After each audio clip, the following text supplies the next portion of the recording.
as I said, it's so long ago. The things that I want to tell you about. I'm rather old now.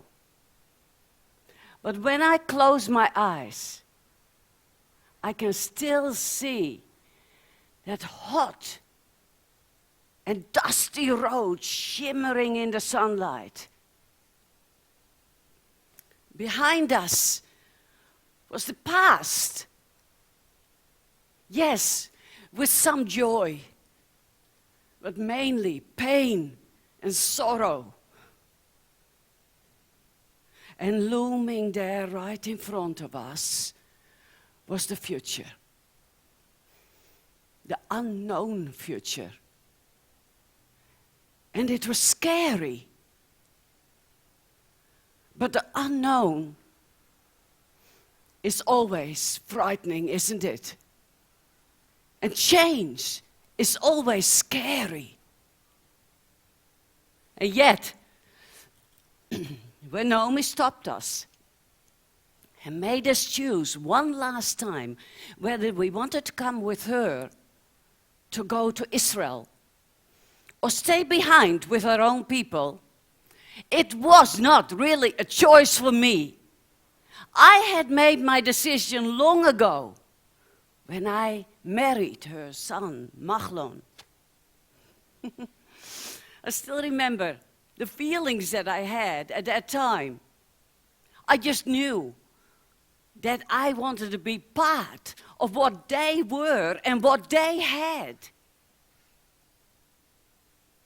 Oh, I realized you don't know what it means to grow up in Moab, whose people were also the people of Chemosh. Chemosh is a terrifying god that people worship in Moab. And you don't know what it meant to me to get to know Israel's God as the one true God. It set me free of a lifetime of fear. First, fear was always with me when I was a girl. Because, you know, Chemosh demanded children as a sacrifice. Other things as well. All people were always terrified in Moab because of the demands of their God.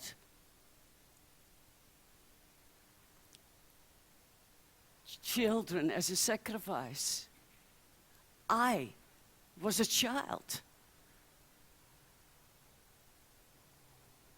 Sometimes friends would disappear from among us. And as children, we would look at each other with anxiety in our eyes.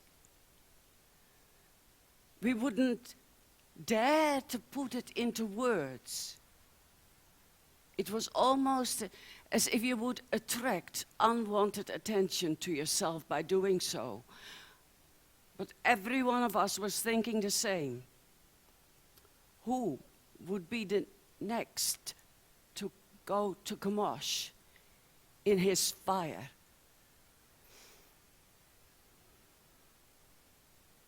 Then as I grew up, I found that fear was still my constant companion. One day, I would grow up and I would be a mother. And what would happen if Chemosh demanded one of my children as a sacrifice, alive in his fire? My heart nearly broke when I even thought about it. And so that's why I was truly set free. And Machlon married me. Just as his brother Killian married my friend Orpah. It was my new family-in-law who told me about Israel's God. A God of justice and might and miracles. Yes, but also a God of compassion and of love and forgiveness. And I have loved him ever since. And even when all the men in our family passed away, and there were only Orpah and Naomi and I left behind, I did not want to go back to my own people, as was the custom. For you see, I never, ever wanted to bow the knee before Kamosh again. Never.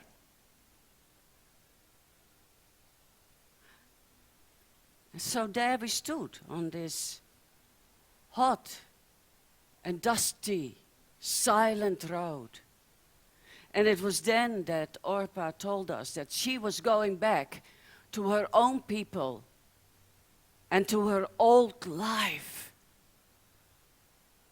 The three of us embraced, we cried. We'd been together for so long.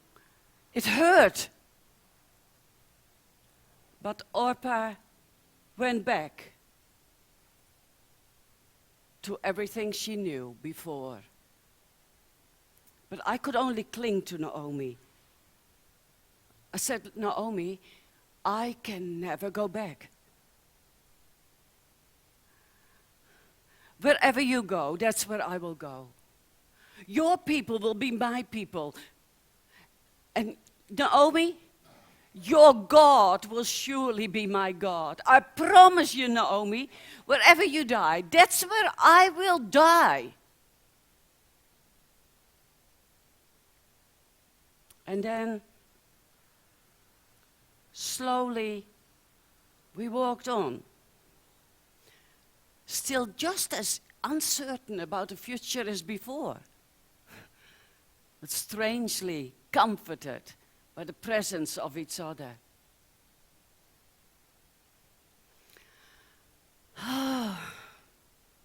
It was a long journey.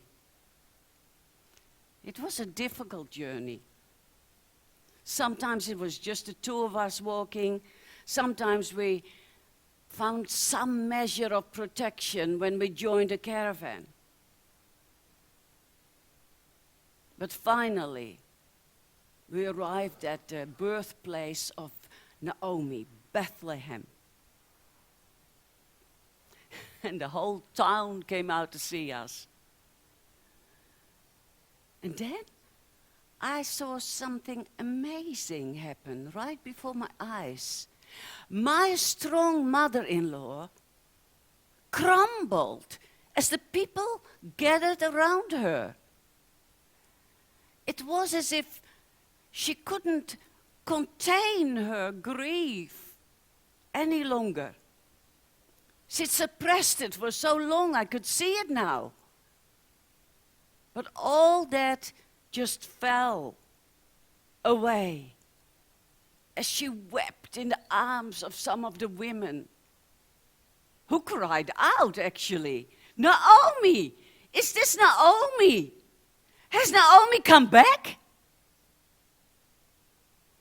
But then I heard her voice, suddenly so old and so bitter.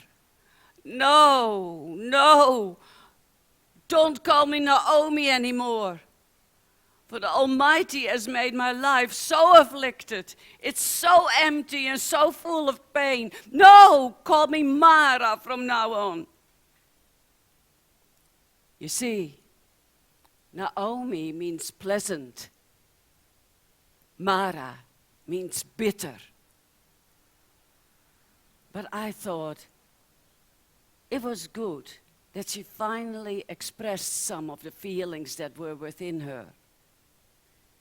You know how it is. An open and clean wound will heal so much better. And it's the same with the heart of a human being. Now, you may have heard something of what happened next. It was the beginning of the harvest time, and we were desperate for food and some income. But I did not want to depend on charity, so I suggested to Naomi that I would go out and pick up the leftovers from the harvest field. Gleaning was actually a law in Israel. The God of Israel had with that law provided for poor people. They were allowed to pick up the leftovers. Isn't that a wonderful God? A God of love and care? Now, I must say that I was so brave when I suggested it. But I was so nervous that first day. I hardly slept at all. Breakfast didn't taste so good either. Thoughts just kept running through my mind. What would happen when I arrived at the harvest field? I mean, relations between Moab and Israel were not fantastic. What if I did something that went against the local customs? Would they be angry with me? And what would I do when they heard my funny accent? Would they laugh and shun me, maybe? I couldn't express myself in the same way as back in Moab. Sometimes I felt lonely, even among people. But I went anyway, because I was determined to be a help to my lovely mother-in-law, who was really closer to me than my own mother. And you know, that's why I went on my way, and that's why I saw my Boaz for the first time that day. I'd been working steadily when he came to have a look at the work in progress. Boaz was the owner of the field that I worked on. I still remember his warm voice as he called out, "May the Lord be with you." And everybody called back, "May the Lord bless you." So different to the greetings in Moab. And then he saw me. And although I didn't realize it, his care for me began right there and then. He talked with some of the men, and afterwards it seemed as if my work became a little bit easier. There were suddenly more leftovers to be picked up. Then later on, he came and spoke with me as well. He told me not to worry, his men would not harm me in any way. And also that I could drink freely from the water that was provided for his servants. I was surprised that he would be so friendly to me, a foreigner from Moab. And I actually told him so. Then he looked down on me with kindness, and he said, "It's because of everything I heard about you. You helped Naomi. You took care of her, and you left your own people to live among a people you do not know.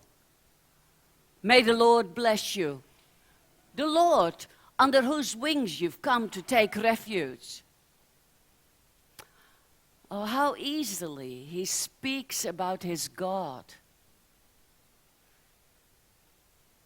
Later on, I found actually that there was another reason why he had such a soft heart towards me, a foreigner. You see, his mother was Rahab. She was the woman who helped the spies to escape from Jericho. She also knew, after marrying one of the leaders of Israel, she also knew what it was to live among a people you do not know. That's why her son had so much understanding for me, the lady with the funny accent.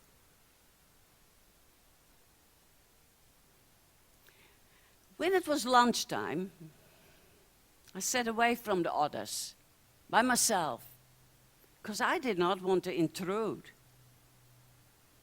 But again, Boaz called me into his presence. As he said, "Come over here, sit with us."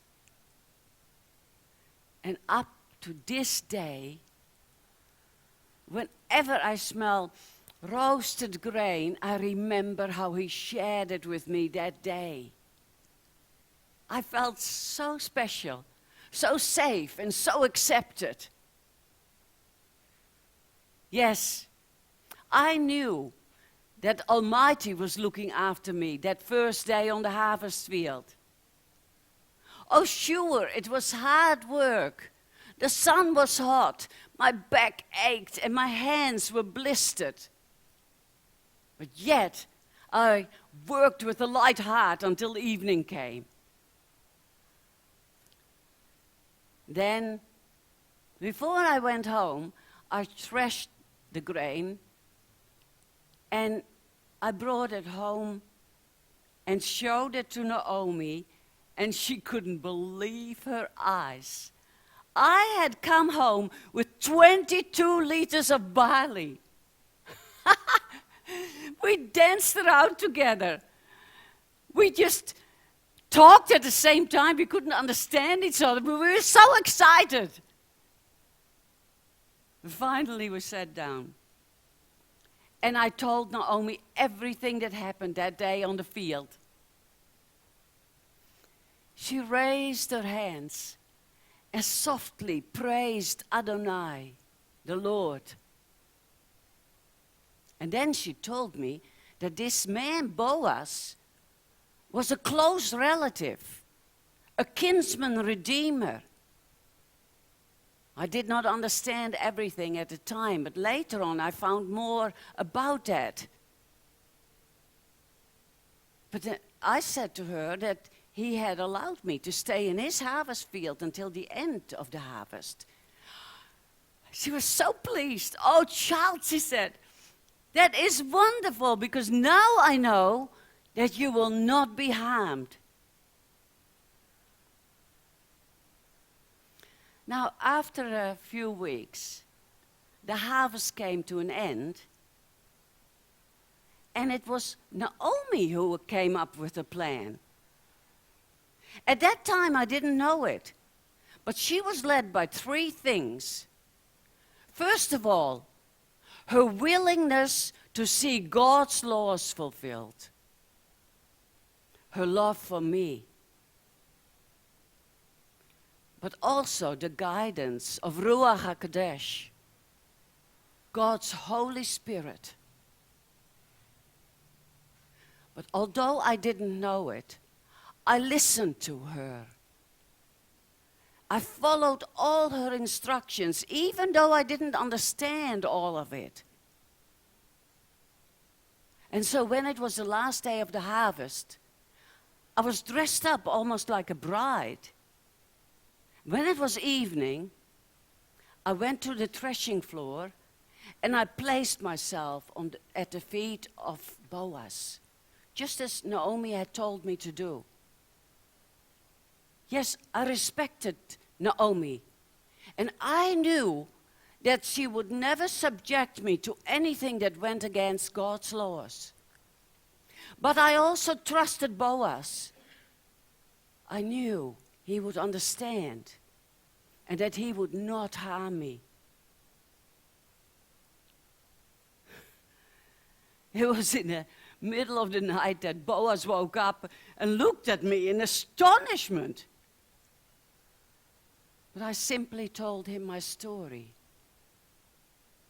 And I said, God's law says that I may ask you for your protection. that I may ask you to take me as your wife. Please, place the corner of your mantle over me as a sign of that protection.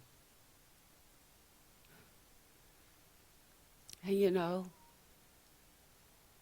Boaz understood. And he protected me through it all. He sent me away before daybreak so that no shame would come to me. He even gave me a gift of grain so that there would be a reason for my early morning walk if anyone would see me. And after that, we didn't need to worry about a thing anymore. Boaz took care of everything. Boaz. His name means, in him is strength. And we saw it in everything that he did, in all his actions. He knew exactly how to handle this complex situation. He took care of everything. He even knew how to handle the situation with another relative that was closer to us than he was, and had a right to redeem everything. After that was settled, he bought Naomi's land back, and he redeemed everything, including me. And it has been my greatest joy to belong to my Redeemer. He bought me with a price out of love. And he loved me so much that it was not hard to love him in return. I loved him because of many things. But most of all, because when I looked at him, I just seemed to see something of the God of Israel. I saw it really in everything, but especially in the way he took care of our son, Obed. What a change. Oh, and Naomi, you ask. I'm glad you asked. Because everybody called Naomi blessed as she took care of Obed as if he were her own son. Yes, her life was pleasant and filled with joy. And everybody called her Naomi. Nobody remembered Mara anymore. You see, that is what happens when you take refuge under the wings of Israel's God, who is now also my God. Never be afraid to trust an unknown future in the hands of a known God. And you know, looking back, I can now see clearly that the choices that I made determined the life that I lived. The first important choice was that I left behind my old life, my old world, and I joined the people of God and the God of those people, the God of Israel. Then I see another choice that I made.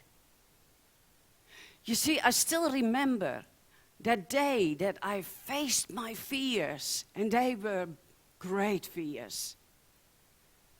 And I went to the harvest field, despite